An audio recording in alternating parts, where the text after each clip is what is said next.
Welcome back to CyHawk Talk here on a Sunday. We're rewinding the clock a little bit, looking at Saturday. But as we're hitting that rewind button, going back, we're not going back too fast. We're not going back too far to start the show because CyHawk Talk is also a Katie Dinnebier fan podcast. Apparently, Ben, as advertised, Katie Dinnebier. You know, I don't know how you follow up a 40-point performance against Iowa, but she followed it up with a 39-point performance against Iowa State.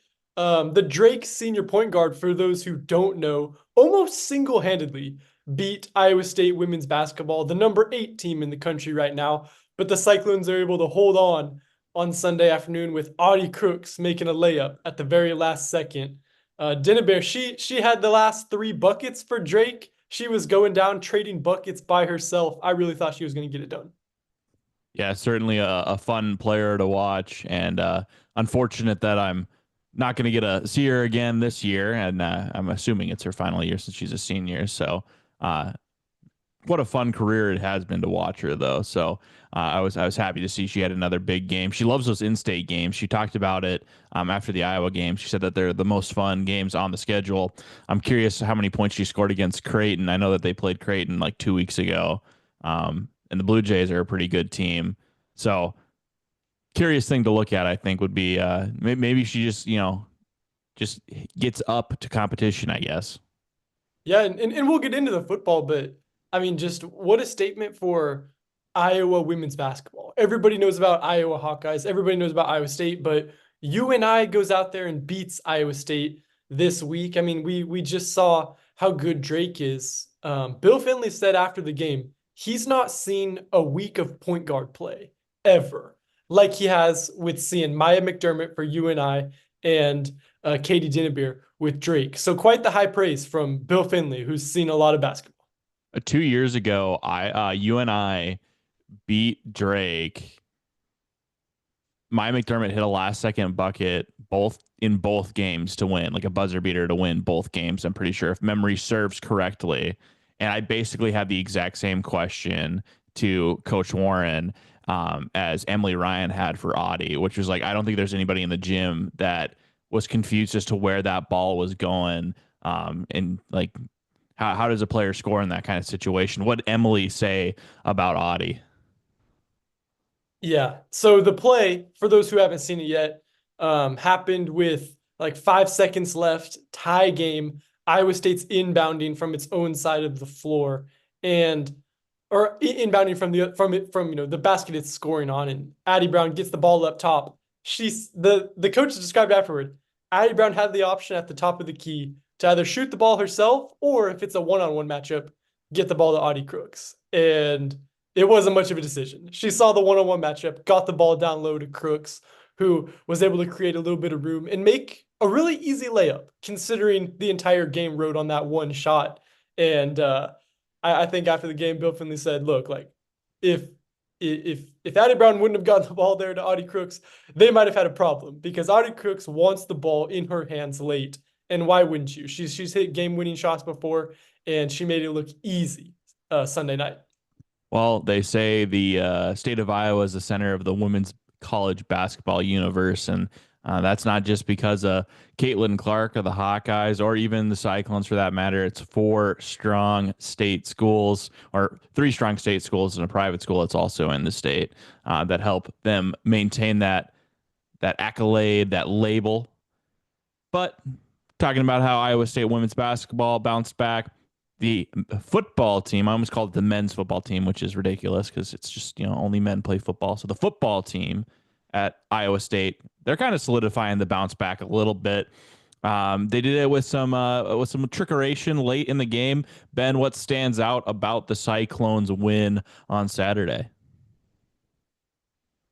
Oh, was there a football game this weekend? I almost forget just because that game fried my brain. Iowa State uh, had 3, meltdown mistakes with a punt, a muff from Jalen Knoll. You never see that.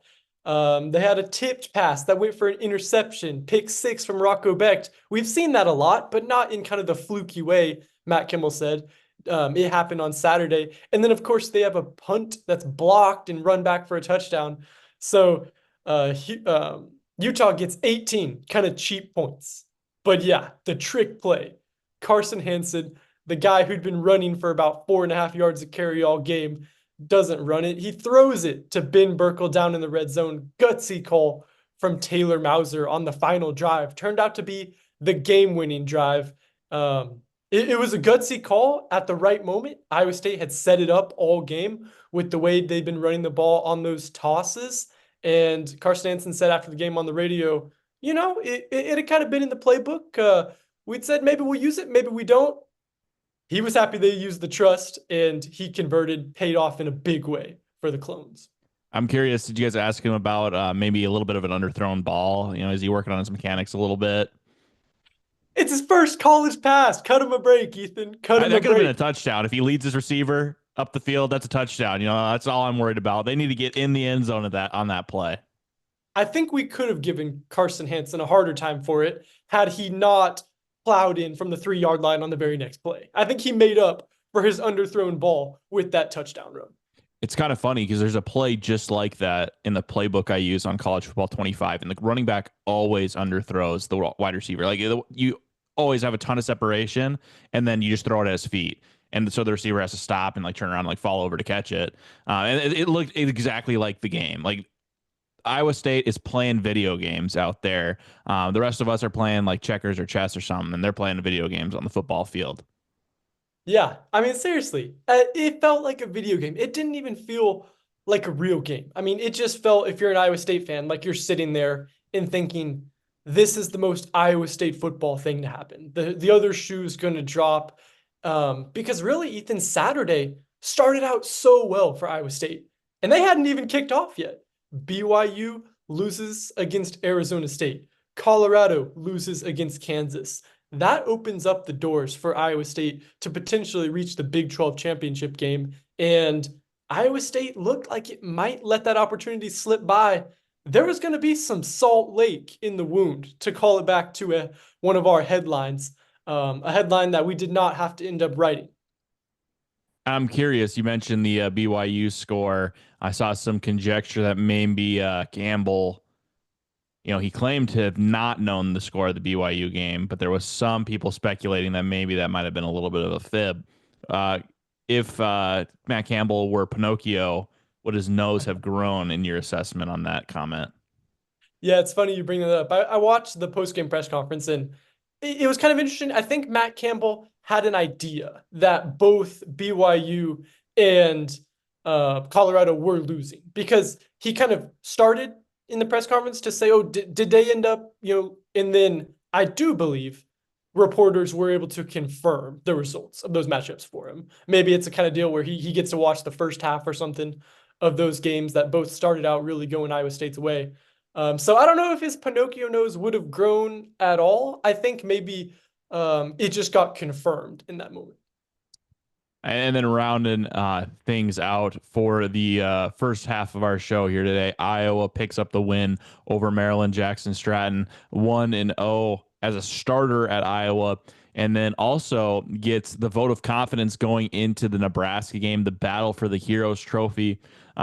People ask, is he going to be the starter? Do you suspect he's going to be the starter? And Coach Ferentz said, I would assume so. He's got the locker room right now. So we've seen maybe Iowa State ride the hot hand in the backfield at running back this year. Seems like maybe that will be how Iowa finishes out the regular season, riding the hot hand a little bit. The man they call Shaggy, walk-on four-string quarterback, transferred in from Colorado State, could be under center for what has been a one-score game every year since 2018. And unfortunately for me, the wrong team has won that game all but one of those years. So we'll see how it shakes out. Nebraska picked up a win yesterday to be bowl eligible. So no team is really playing for a whole lot of anything other than pride and bragging rights next Saturday. So it's kind of interesting, this in the grand scheme of the national college football landscape, we have a meaningless game, right? College game day. Dez is gonna, if they're picking this game, it's gonna be the one that Dez turns his nose up, right? It's like, why are we picking this game? Like he did for the Arizona State game last week. But at the same time, it's like the future is now. We're going to see what we have in this four string quarterback who's a sophomore. And we're going to figure out what we have on this team.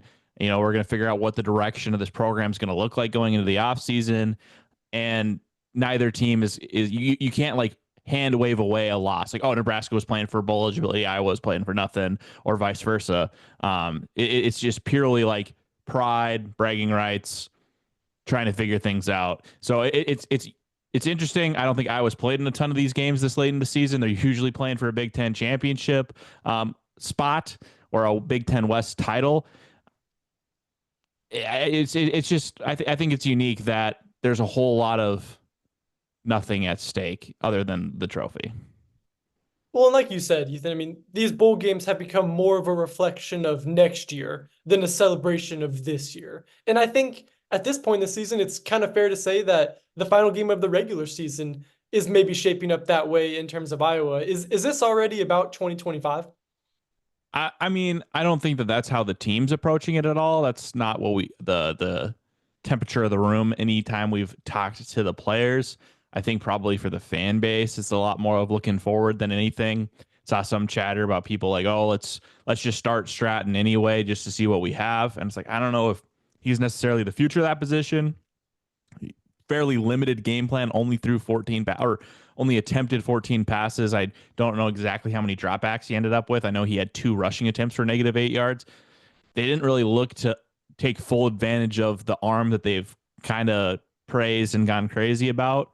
So I don't know if it's necessarily Stratton is the future. Let's see what we have in him. I feel like Sullivan is still kind of seen as the immediate successor at quarterback to the empty throne that Cade McNamara was occupying at the start of the year. So it's really interesting because Sullivan is unable to go or is likely to be unable to go. That it's almost like Stratton is showcasing what he can do for maybe potentially finding another landing spot if he wants to leave Iowa, or to maybe make it more interesting next year in fall camp. You know where my brain goes. I just cannot wait to see how this shakes out on your Iowa QB spectrum. That's kind of where I'm thinking after this first half. Well, unfortunately, I don't think I can do one because it's just Jackson right now, right? Like McNamara is the starter, but he's complete. Like his status is completely uncertain. He had to release a statement earlier in the week before the game on Friday saying, I didn't quit on the team because there were some rumors swirling around. Maybe some media people were engaging with those rumors a little bit, seeming to lend credence to them. I hadn't heard anything towards that.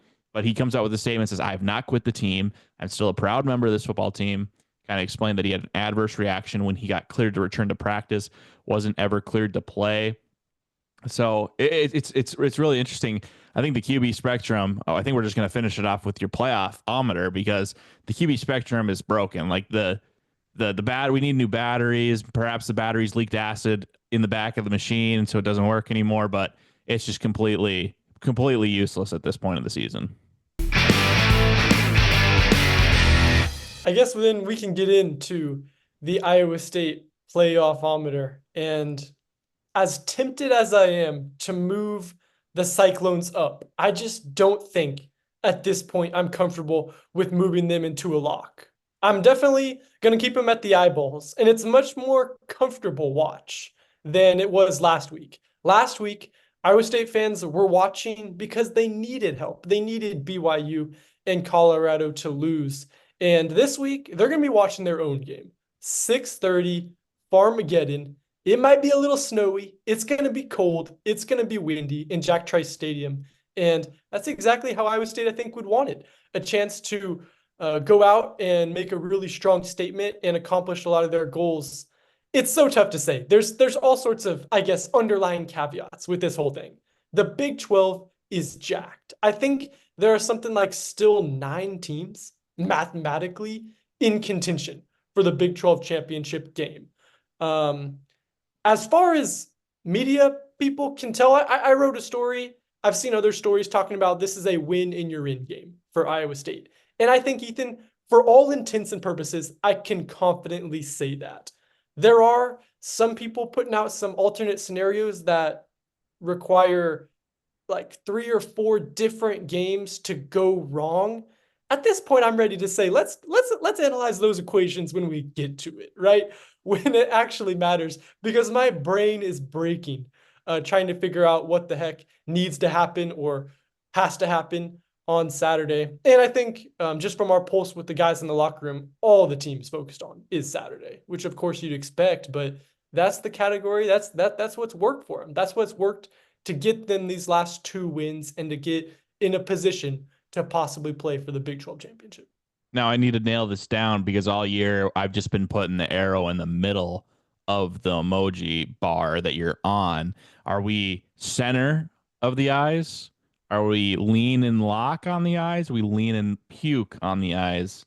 Where are we at in terms of movement within that tiny quarter of the playoff-ometer?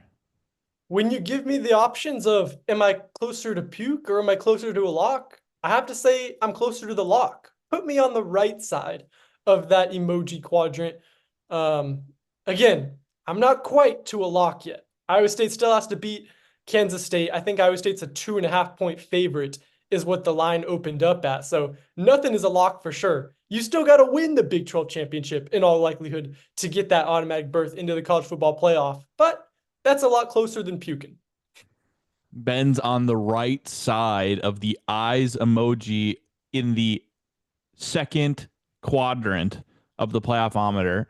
Cyclone fans are hoping that the Cyclones are on the right side of the Big 12 championship and the game this weekend. It's a playoff game for a playoff game to get to a playoff game, if you will. But that'll do it. Ben will be back with some more updates from everything going on in Ames. I'll give you everything that's going on in Iowa City. The women's soccer team's playing right now for a chance to go to the Elite Eight for the first time in program history.